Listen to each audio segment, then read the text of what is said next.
আমার ব্রেকআপ লাগবে। নিয়ে নাও।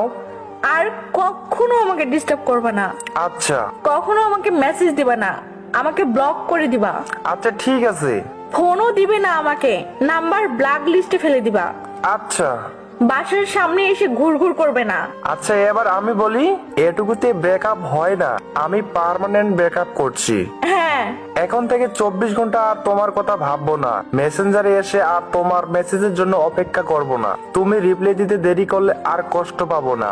হ্যাঁ, আজকে অন্যান্য ছেলেদের রিকোয়েস্ট একসেপ্ট করে নেব। সকালে আর তোমাকে গুড মর্নিং বলবো না, তোমার ওই হাসি মাখা মুখটা দেখার জন্য আর বেকুল হব না। ওকে। শত ব্যস্ততার মাঝেও তোমার সাথে সময় করে কথা বলবো না, হৃদয়ের সবটুকু দিয়ে তোমায় ভালোবাসতাম, এখন আর বাসবো না। এবার খুশি তো? হ্যাঁ, অনেক খুশি। পারবে তো এসব করতে? আমি পারবো। যা যা বলছো সব পালন করতে পারবে তো?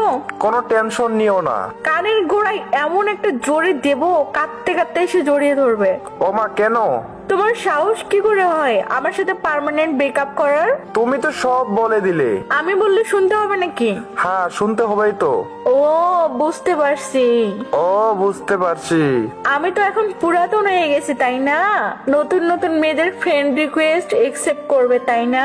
তুমি একটুও ভালোবাসো না আমাকে। কি হলো, লাগবে না ব্রেকআপ? গাধি। আমি হাসতে হাসতে মেয়েটাকে বুকে জড়িয়ে ধরলাম, আর মেয়েটি বলল পাগল একটা, আসছিল ব্রেকআপ করতে।